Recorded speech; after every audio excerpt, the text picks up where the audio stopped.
ਜੀ ਇਹ ਜੱਟ ਸਾਹਿਬ ਹੋਰਾਂ ਦੇ ਅੱਜ ਜਨਾਬ ਬੇਲੀ ਸਾਰੇ ਮਿਲਣ ਵਾਸਤੇ ਆਏ ਨੇ।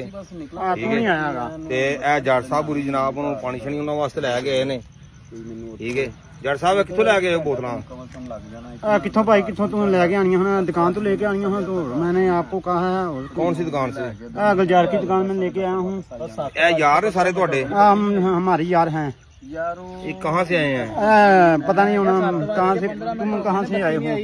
क्लास वाले हैं। चलो मैंने आपको गिलास लेके हो रहा हो। गिलास है पापा के देना। 2 को कट है, 2 को लेके हैं। गरीब आलम है। ये तालब सन है।